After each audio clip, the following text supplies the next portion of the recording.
Reichman University.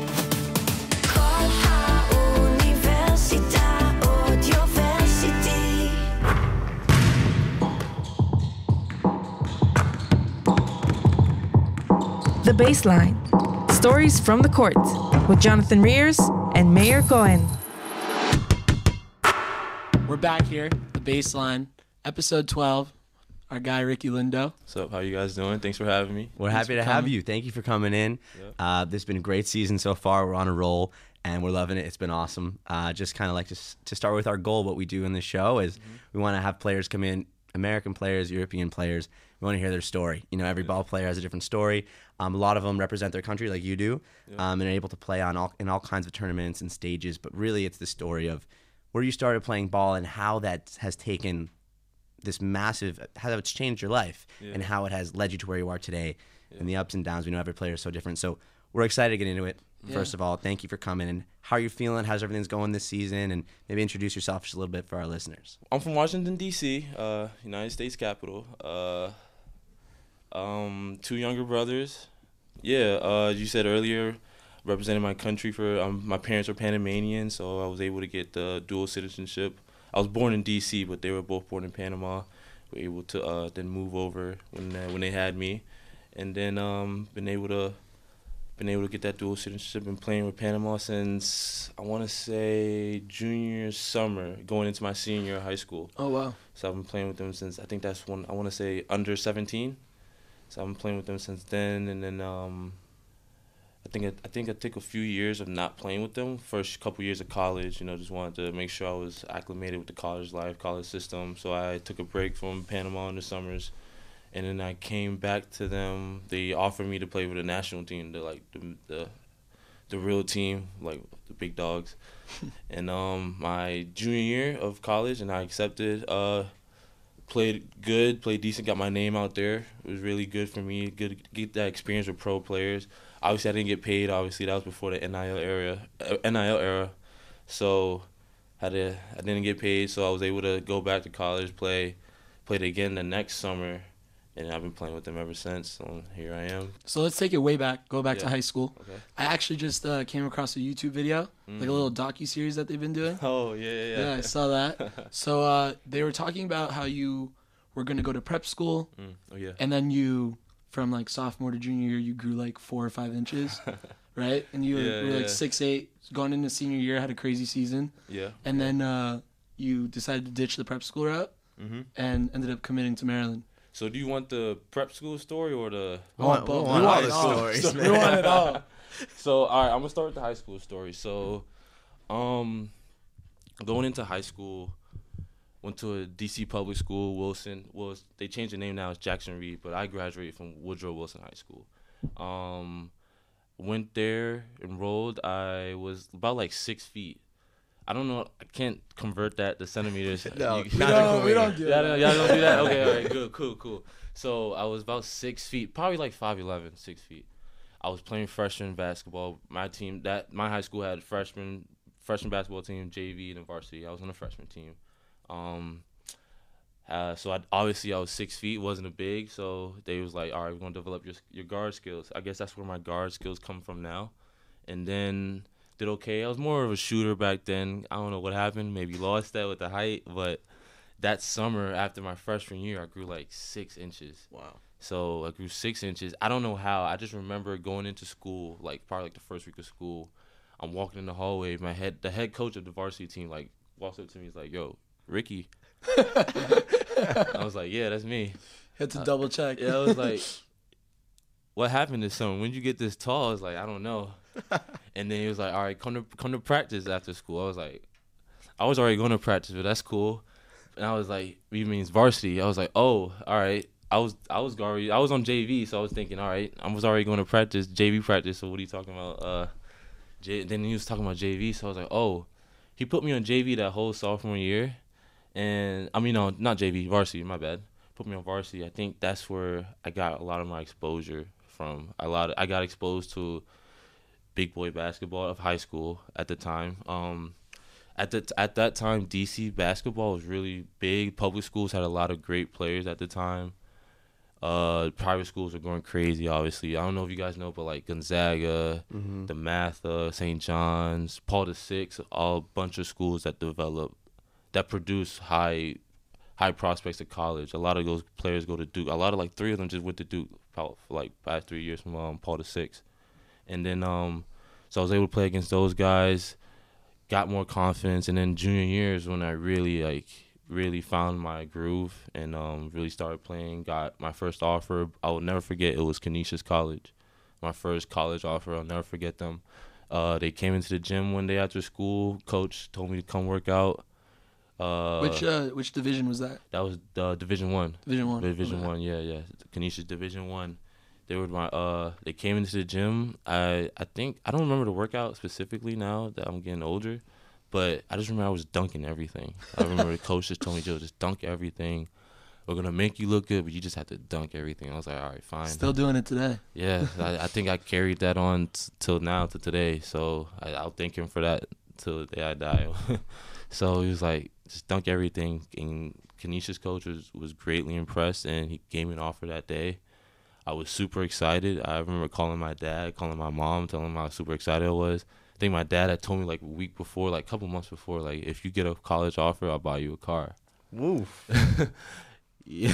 Hell yeah. Let's go. Big promise, but I didn't get that car until like 3 years later. But That's how it goes with parents and promising shit. I still got it though. But yeah, so I got my first offer. I remember that night I just told my assistant coach, he was working me out every day, T. He's actually the head coach of Jackson Reed right now. Just got his 100th win. Shout out to T. And we just went to the gym. He had to close the gym up because it was like, it's a public school, so we don't have access to it like 24/7. So he was like, let's go to the outdoor park. I just wanted to play basketball. I just wanted to keep getting better. And ever since then, I just been in the gym with him. I just stayed at gym rat. Just like being in the gym. And yeah, so. When did you think about going to prep school? When did that switch to go to Maryland? So I was thinking about going to prep school my senior year. Okay, yeah. So I was going to go to prep school. I was first committed to Harvard. I was going to go to Harvard. I got like all the Ivy League schools my junior year. So I was committed to Harvard at first, but something happened where academics didn't accept me. So I had to go to prep school. It was prep school that Harvard recommended, blah, blah, blah, all that stuff. So but I did go to like a few visits to a few prep schools. Went to Mount Verde. But so I did that. So with that in mind, I already like enrolled. They already sent me like all my books and stuff, my dorm assignments and all that stuff. So I was playing AAU that my senior summer with DC Premier in the Under Armour circuit. And that summer I like killed.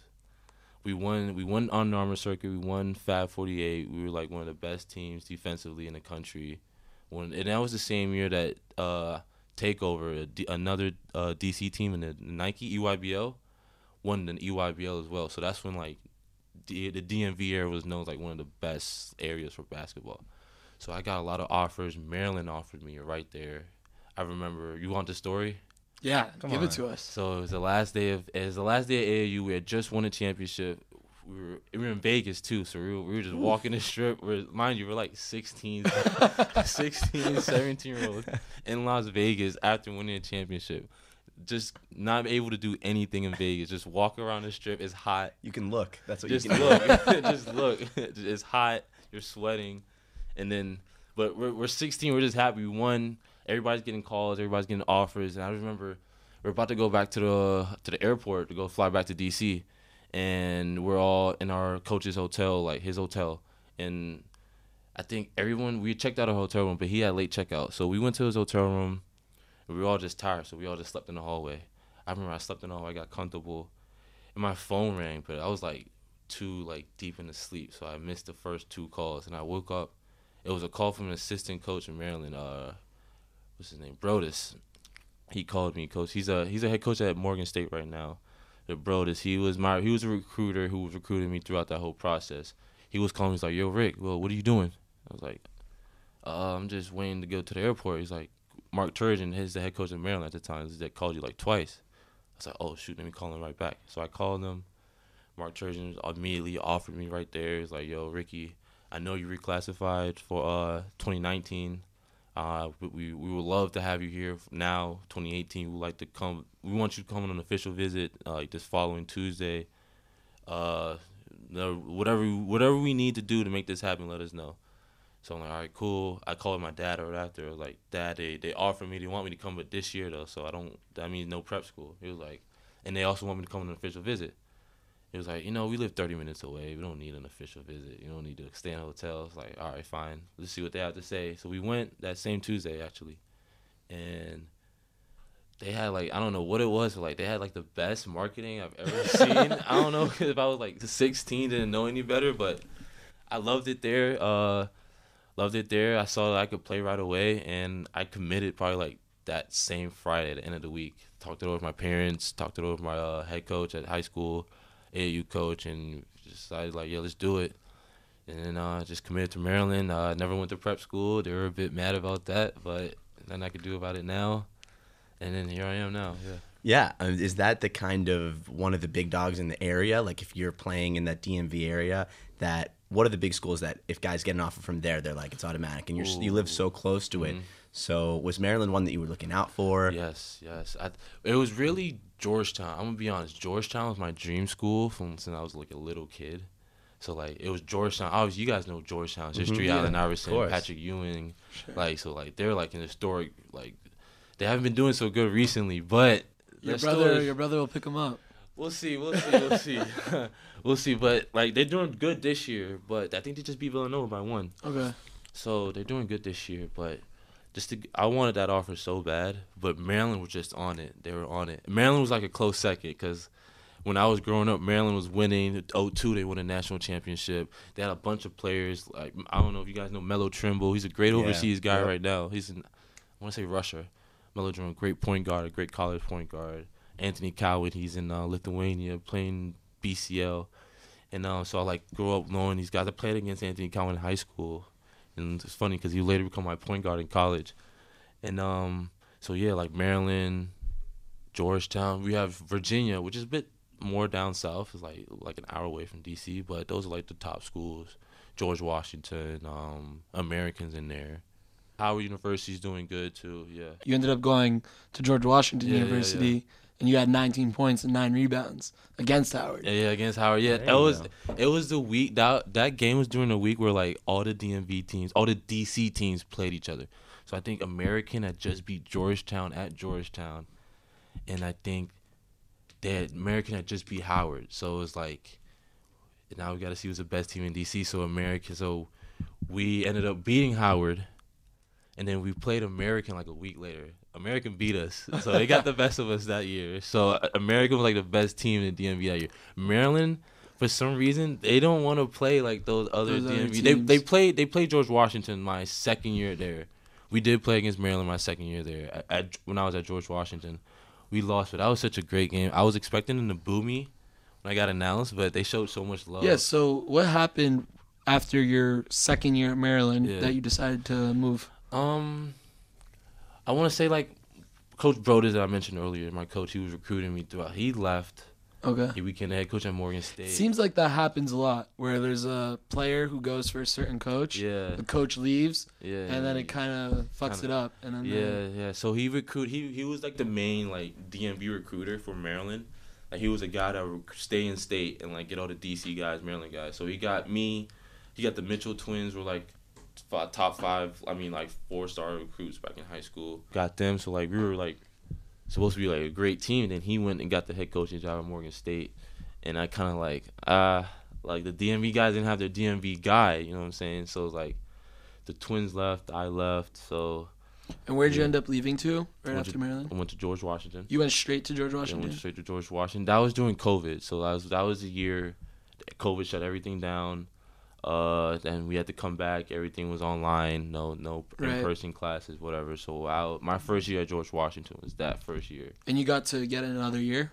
Yeah, the NCAA gave everyone an extra year. So I was able to get like an extra COVID year that I used for my 5th year. So I wanted to ask, now in the kind of world of NIL and with guys switching teams all the time, how do you think that would have changed your experience back then? Like maybe some guys going different places, or money's a factor, or maybe Yeah, tell us about that. I talk about this with my friends all the time, like especially my friends from like George Washington. We talk about this all the time, how much money we could have made if we had just stayed. Like at least if we had one more year of this eligibility, we could have made so much money. But yeah, I think that's. Oh, it was the year that you left. Yeah, it really started exploding. That's like crazy. really like everybody really started getting paid, and so we talked about this. And we were like, yeah, I think I probably would have stayed at Maryland if NIL was really as big as it. I would have stayed at Maryland, got a lot of money out of Maryland.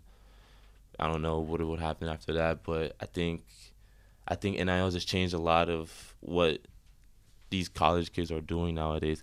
I don't want to hate on it, but like I think it kind of hurts the high school kids a little bit. Interesting. I was seeing that it hurts the high school recruiting now because they be bringing a lot of people from overseas Transfers.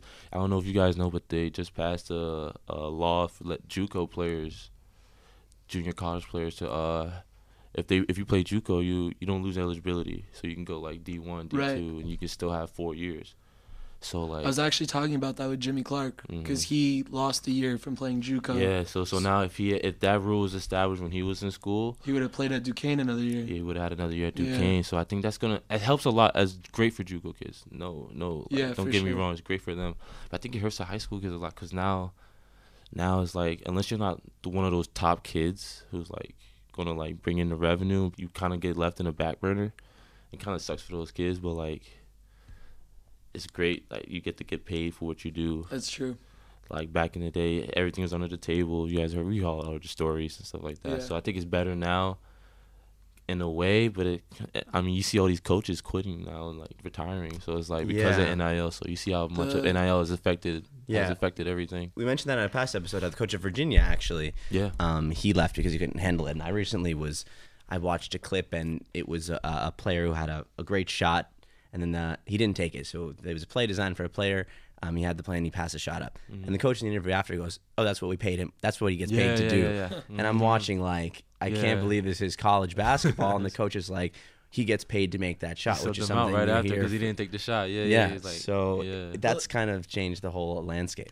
Like you said, like they weren't getting paid before, and these colleges make a shit ton of money Yo, they from these do. games. Yes. So Especially- it's good. It's good that they're Yes. getting paid now. Big Ten, Yeah. and also Maryland. So now, you've left Maryland a while before this happened, but with the realignment of these conferences, yeah. you now have teams like Maryland flying across the UCLA, country to play UCLA USC, on a Tuesday, Oregon. and Oregon when they've got classes and they've got all these kind of things going on. So for the sake of these TV markets and for all this behind the scenes that I have no idea about, who's really suffering here is the athletes.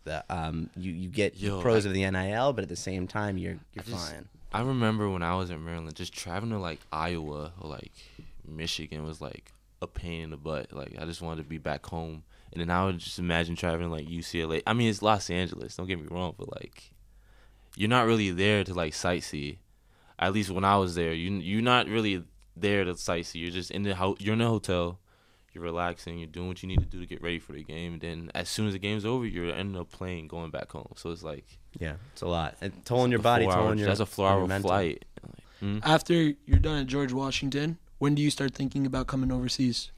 So after I finished George Washington, I think that was the plan, just to go straight overseas. Maybe tell us before that a little bit about the summer league. Okay, That was summer in league. between, correct? Yeah, so when I graduated George Washington, I didn't get summer league that summer. I went straight to Finland. Okay. I had a great season in Finland. A great season. I was able to showcase a lot of skills that I wasn't able to. I believe I wasn't able to show when I was in college, which helped me a lot for like now down here in Israel. And then so I think Finland's what helped me got the summer league the next summer.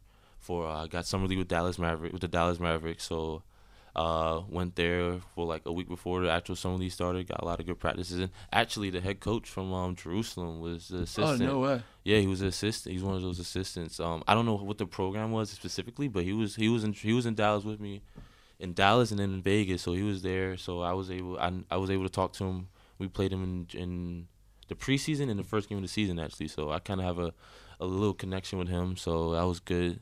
Small basketball world. I didn't even know that until I saw him preseason here. Like, you look familiar. Yeah, he called me over. He's like, "Oh shoot, hey, how you doing? I've been seeing you since summer league." Yeah. And so that was great. So went to Finland, got the summer league. I'm not be honest, I didn't play a lot in summer league. I think I played like probably 2 out of the 7 games we played. Maybe you could tell us a bit about how summer league works and like how the rosters are. Yeah, so let me see. So obviously, like we know, in the summer league you have your draftees, like the people you draft. Those are the main guys that are gonna play. I was on Dallas, as you know. Dallas in the finals last year, so like they didn't really have like a high draft pick.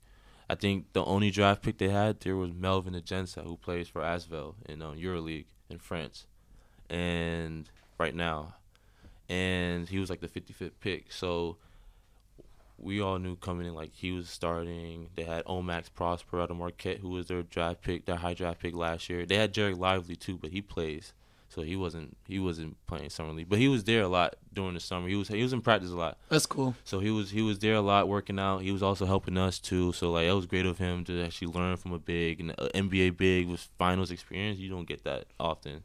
So it was great for. I would say great for him to do for us. Similar game a little bit. Derek Lively. And you? I'd say more like traditional. I like being on the perimeter. Yeah. Perimeter more of me. I like being on the perimeter. But yeah, I respect Derek Lively for doing that for us. You know, he didn't have to. That's cool. He didn't have to. It took the time out of his day to help us out, help the bigs out, and I greatly appreciate him for that. I saw Klay Thompson there when he first signed. I will say this: he did not miss a shot. The one workout I saw him do, he did not miss a single shot. That's elite. I've never seen that before. Yeah, one of the best ever. I mean, people who see him firsthand and tell stories about that. One of the best. Like I was watching him. Like we was all just watching him. Like everybody. Like we just had a water break and just watching him just not miss a single shot in the whole workout. So y'all got your like summer league practice, and then you see Klay Thompson on the other court just shooting. Yeah, I think because he had like his press conference for like when he just signed. So he was like, I just want to get shots up or whatever. And he got shots up. The way the practice court is like they have 2 courts. So like, we were on one side. He was on the other side. He was just in the corner. In the side doing his own thing. They had his staff, whatever, doing rebounding. He was just doing his own thing, just shooting, getting shots up, and just went about his business after that. Yeah, it's cool. It's cool to see a legend like that in action. Yeah, definitely. Yeah, I wished I'd seen like Luka and Kyrie, but I think Luka was like in Slovenia, and Kyrie was, I don't know what Kyrie was. Kyrie definitely wasn't there. So you're advancing from that to go to Finland. So you just mentioned, right, you were able to showcase all these abilities you had in Finland. So tell us about showing up there, maybe some of your expectations that you were correct about, maybe you heard from other people about going overseas, some things you weren't expecting, and how was that transition to that first season of overseas ball? So I would say this, my first season, I didn't expect to have so much free time. The free time is crazy. So coming from college, like fresh out of college, like I had to worry about practice and then going to class. And I had to go to study hall to like, get the work done. So it's like that takes up most of my day. But first year in Finland, like 2-hour practice and you're done for the day. So I was like, I had to get used to that. It's like, and you're in Finland, so. And I'm in Finland, so it's like it's cold. It's cold. They did give us access to the gym, so I was in the gym a lot in Finland. We had a nice little shooting machine. Used that bad boy a lot. Can't take that for granted overseas. Could not. Definitely had to use that, especially when you're just in the gym by yourself. The shooting machine is your best friend. Even though like the net might not catch the ball every time, it's still your best friend. Yeah. But just being in Finland, it's just really just locked in. I was able to just lock in on basketball. You know, started cooking a little bit. Started learning how to cook. You know, called my mom a few times, help with some seasonings, help seasoning advice. But I was in the gym a lot, and I really appreciate what Finland did for me. The coach out there was really able to like see my ability and actually give me the freedom to showcase it. So I really appreciate him for that. And I don't regret going to Finland at all. It's a bit cold, but any highlights from there? Highlights. My first 30-point game was out there, so that's probably the highlight of my season. Yeah, I saw. I mean, you were like top 5, top 10 in every category, basically playing over there. Yeah. So what's that like? Maybe going from playing a little bit of like a, more of a team role maybe back at George Washington or Maryland, and then showing up in Finland, and the expectation once you start playing really well is like, this is the guy, and we might work through him a little bit. So how did you kind of take that in stride and just be like a leader on that team? It was, I want to say, you think it'll be pressure, you feel pressure, but like, I don't know, I felt like I was just playing basketball. I was having fun out there. You know, I just wake up in the morning, just look forward to playing basketball. So I think I was just having fun, just be able to go to practice, just play basketball, learn some plays, learn about the European style. I did learn a lot. It's a lot more physical in Europe than I thought it was going to be. I had to get used to that very quickly. The coach had to tell me, like, yo, you can't just barrel in there and expect a call. Like, no, you got to, like, be smart about it. So I was able to learn a lot. But being a main guy, I had a bunch of good Americans, so I didn't really have to, like, I didn't feel like everything was on me. Yeah, I was going to ask, how does it work with the international players there? So when I was there, it was me, a guy named Kyle Lofton, went to St. Bonaventure's. I don't know if you guys know. He's in Bamberg right now in Germany. Any relation to Kenny Lofton? No, I asked him that. He said they're not related at all. I think that was one of the first questions I've asked him. He's like, no, we're not related. So, no, they're not related. But he was my point guard out there. And we had, what's his name? Quan Jackson. He's actually in Finland right now still. And Thomas Gibson. He's in Israel, second division. I forgot what team he's playing for, but he's in Israel right now. It's like how many guys per team out there? So you can have five. Okay. You can have five. You can play four. My bad. You can have five on your team, but you can only play four, and you have to decide who's going to be like that fourth player to play.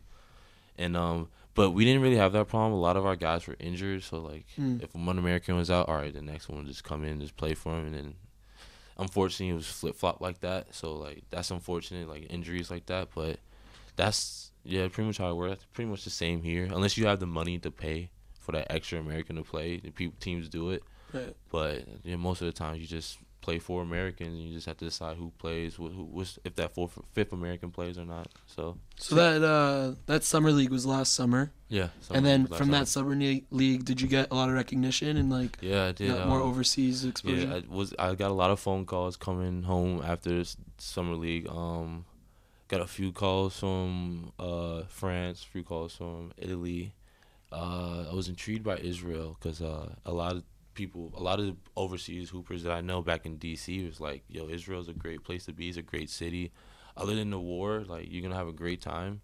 Basketball is great. A lot of great players come to Israel to hoop. And the money is not bad either. So it's like, I can't really lose. I just want to play basketball. So you saw the war and, like, didn't bother you really? I mean, it bothered my family a lot more than it bothered me, honestly. But, I'm still here, We're still here, so it's like... Yeah, for sure. I don't see a problem with it. I mean, obviously there's a problem with it, but... Oh, yeah. That's awesome. But, like, I'm good. Yeah. And how has it been playing here? It's been fun, It's been fun.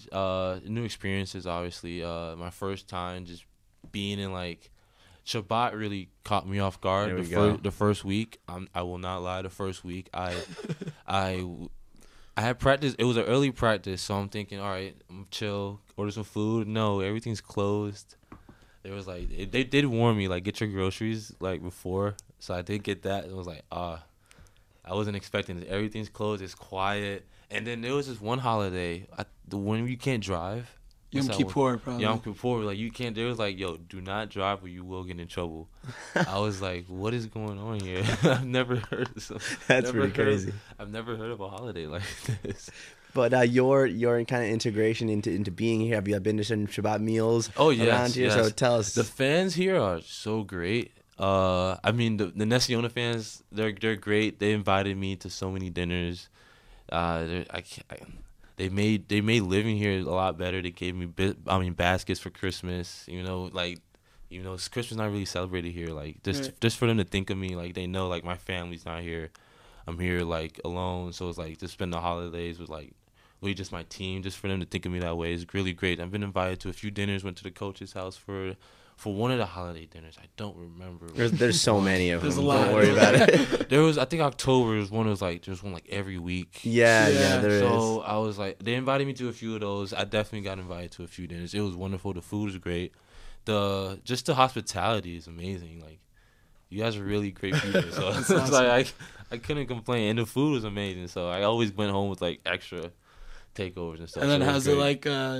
I hear a lot that like the American guys that come over here, they like to chill a lot together, and like you like see yourself hanging out with a lot of guys on different teams, or mostly like Ness Ziona? Well, I hang out with a lot of my teammates here, and then I also have a few friends out here from like from back home who are playing out here. So how would you kind of talk about the differences between here, Finland, and playing for Panama, and then how you do that and how it works, and maybe some things that are different and types of games that you play in this style? So like difference, I'll say first I'll start with like the difference between Finland and Israel. So I would say like Israel compared to Finland. Finland has great players, obviously, but like I feel like Israel just buys more into like the basketball more than Finland would. Like I think, like I see like Maccabi Tel Aviv's arena is great. I see a lot of the arenas here are like amazing. A lot of like basketball people, a lot of people like love basketball here. So I think that's great for like the teams here. So like you really get to see the investment a lot of people do. A lot of people here do for basketball. And you can see that through the players, through the programs, through the clubs. A lot of great teams out here. So in Finland, it's a bit smaller. You know, it's like a lot of people don't like to go outside. It's snowing outside. So it's like, you know, you just want to be chill. This is your first season out here. Yeah. So you don't even know about the summer yet. No, or were you here? I was here for like late summer, so I didn't get to see the full Israel summer experience. But I was here for late summer, like late August. So I didn't get to see it yet. Hopefully, I'll get to see it one day. Hopefully. This summer. So talking about what you're playing for Panama and kind of your experience playing there, and you've really developed within, you know, the Panamanian basketball world as you played there in youth, and now you're playing there for their big boys, as you called it. So how do you feel about kind of maybe the future of the team and like where you might go with them, and how much do you enjoy playing with them and being in that world versus playing somewhere else? Playing with Panama has been great. So Iverson Molinar also. I was about to say Iverson Molinar. I think he's had like a crazy few games. Like he's been averaging like 25. He's been hooping lately. So Iverson, Eric Romero from Netanya is on my Panamanian team. So I think our future is like really, really good. I mean, there's Akil Mitchell who's in like Taiwan right now. He's really good, big. Played with my center Jerome in college at Virginia. So I hear a lot of great things about them, and I played with him before a couple summers ago, so I know how good he can be. We're supposed to get a lot of other good players from America, so we'll see how that goes. But I think the future is great. We have good vets right now. Akil Mitchell, like I mentioned earlier. We have Trevor Gaskins, who's in Brazil, one of the top scorers in Brazil. So like, I feel like with those guys like leading the young guys, that's me, Iverson, Eric, and the other guys that I don't know yet, but I've heard will come. So we'll see. But I think the future's bright. We have a lot of talented players, and the new owners, like people who are like in charge of Panama basketball. I've really seen like they really try to make more.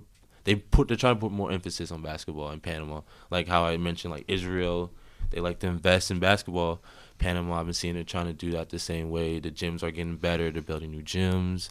The league has improved. I think one of their Panamanian team leagues had just joined Basketball America's League. It was one of the top leagues in South America.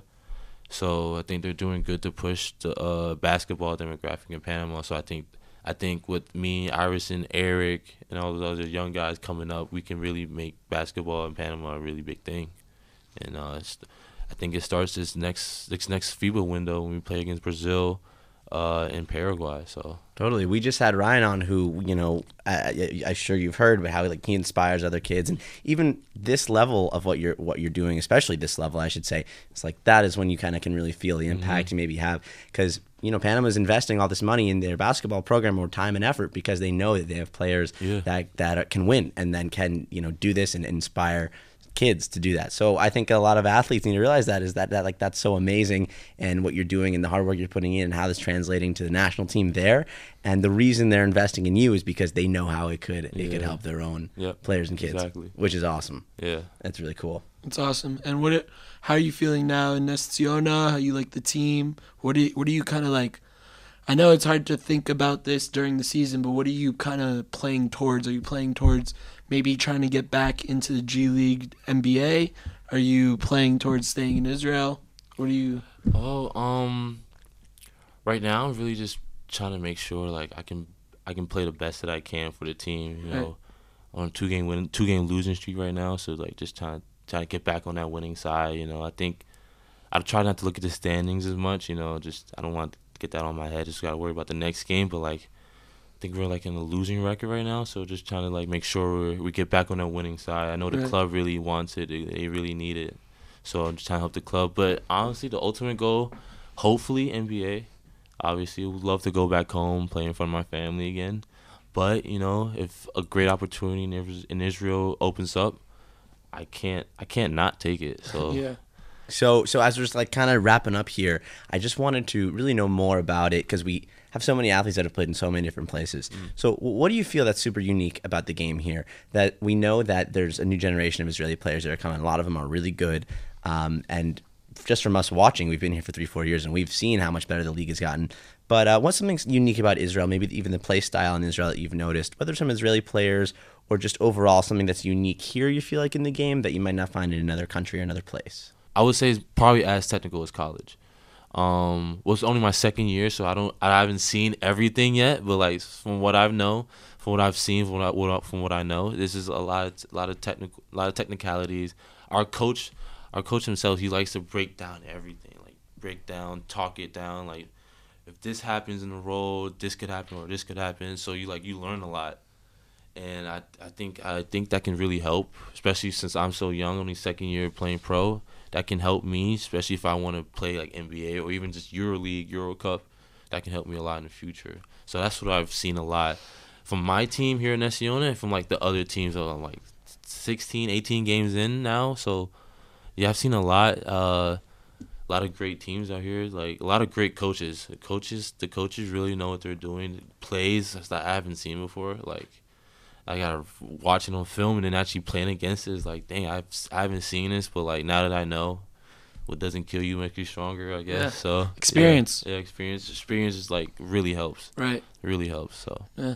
So every episode, towards the end, we do a little shot clock segment. Okay. So we're gonna get 24 seconds on a shot clock. All right. You just gotta rapid fire answers. Yeah, we made this joke to Ryan when we had him on the other day, but we did 2 or 3 of these segments, and then we open our Instagram, we see Ness Ziona did the same exact thing on their media team. So we have a few friends that have worked there in the past. Shout out Josh Azraf, but he had been around that, so maybe they're watching our stuff. So who knows? That'd be pretty cool.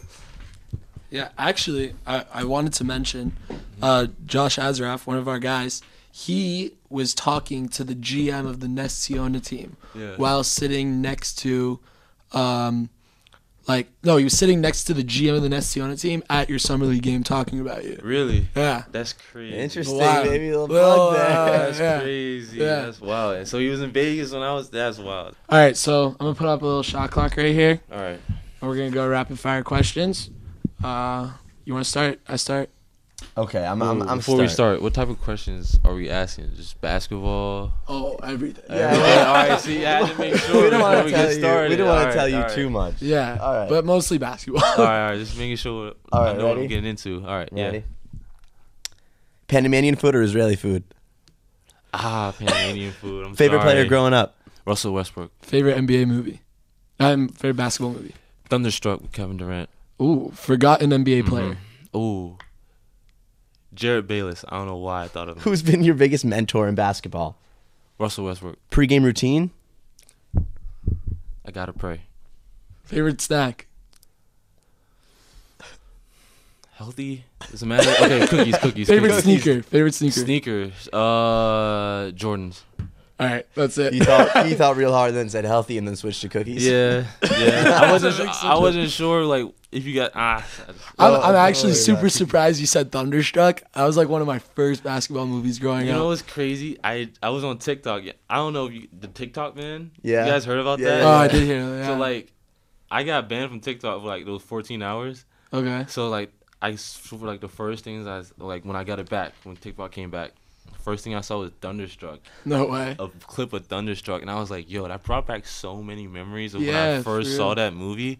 One of the first basketball movies I ever seen. Obviously, Coach Carter. You've seen Coach Carter. That's his favorite. Coach Of Carter's course. a close second, but I don't Yeah. know. Thunderstruck was just KD's. Just That's a nostalgic one. Yeah, really, definitely a nostalgic movie right there. Classic. Yeah. Dude, thank you for coming on. Thanks for having me. Dude, like I said again. we're happy to Appreciate it. have It was you. fun.